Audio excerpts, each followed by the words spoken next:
Now, from the station that's taking action for you, this is ABC Action News.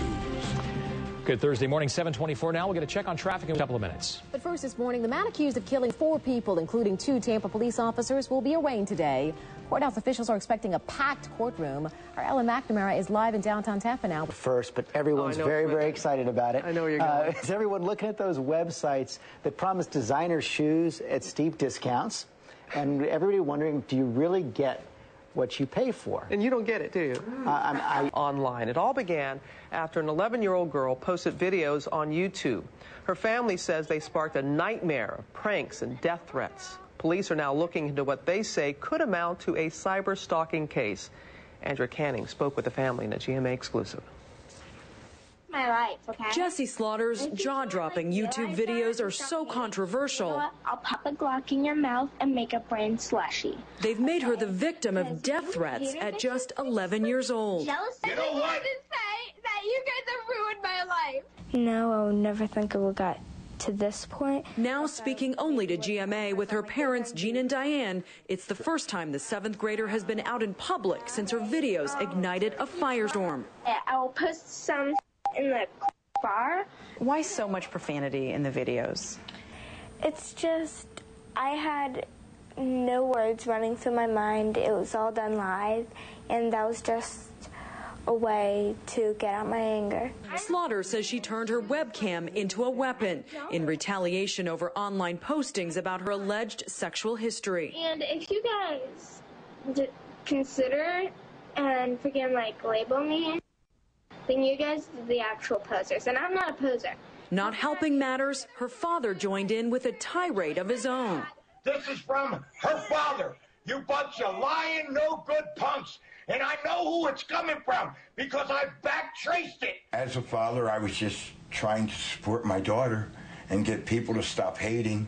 Their retaliation, now seen by more than 1 million viewers, only made the taunting worse, taking cyberbullying to a whole new level.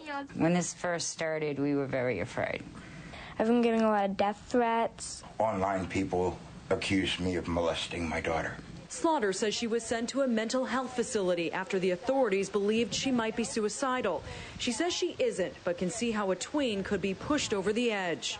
I think that it's completely wrong that people would taunt somebody to some degree that they would actually kill themselves over it.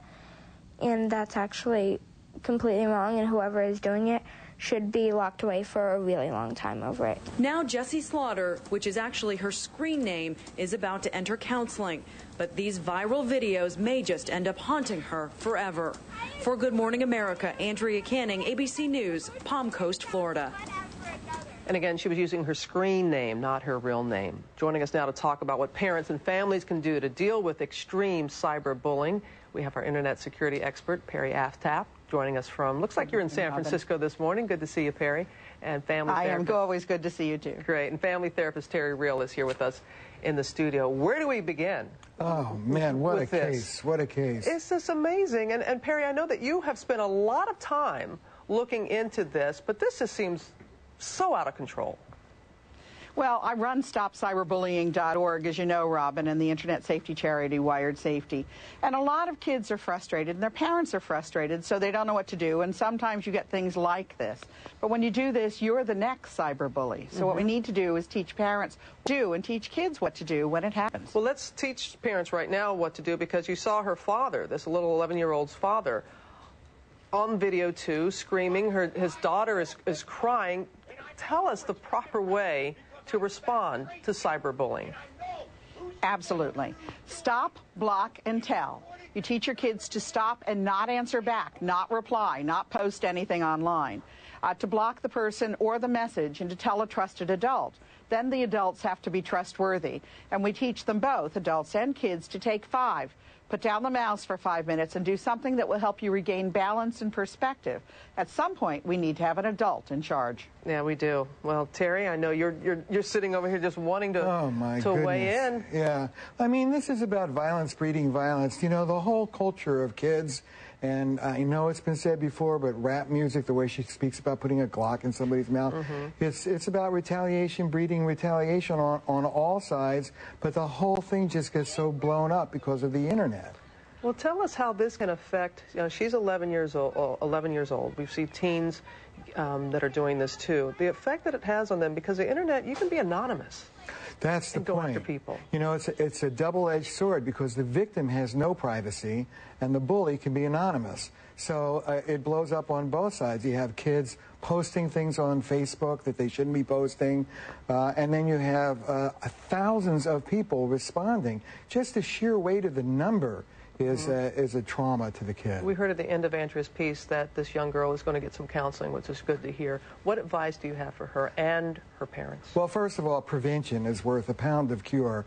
There are programs to mind what your kid is watching. Take a look at the kid's history on the computer. Talk to your child about it. As was said, there's always unplugging the thing and putting it down, but help your kid not get involved with this thing to begin with. Talk to them and supervise. Yeah, as Perry was saying, let's get a responsible adult involved in this. And Perry, this young girl was using a site that I wasn't even familiar with, Stickum or something like that. But you said it's not so much the site you're saying the parents should be concerned about. It's not. Stickum is not terribly popular. It never gained ground. So it's not the site. It's what the kids are doing on it. Right. And at 11, she's not allowed to use any of those sites if you read the terms of service. This didn't happen on Facebook. And Facebook has a really good watch on these things. What you need to do is when it happens, parents need to report it to law enforcement. If they're threats, they need to report it to the site. And if they need help, they need to come to wiredsafety.org, where my volunteers can help them handle what's going on. But bottom line, don't overreact. Don't try to take it into your own hands, and make sure you know what your kids are doing online and how to make sure they're a little safer. No, you are doing such phenomenal work as always, Perry. Thank you. And Terry, what's your bottom line? Bottom line is I'm great. It's great that this kid is getting some counseling. It's great that the parents are supporting her. This is a trauma, and it needs to be taken seriously. All right, Terry, good to have you here with us. Enjoy your day in San Francisco, Perry. Thanks again. Thanks a lot, Robin. For your excellent work. And for advice on what age to start talking to your children about cyberbullying and more tips about having that conversation, which you so desperately need to have, go to our website, abcnews.com/GMA. It is 7:37, coming up on 7:38. Let's go back to Miami, where we find Sam.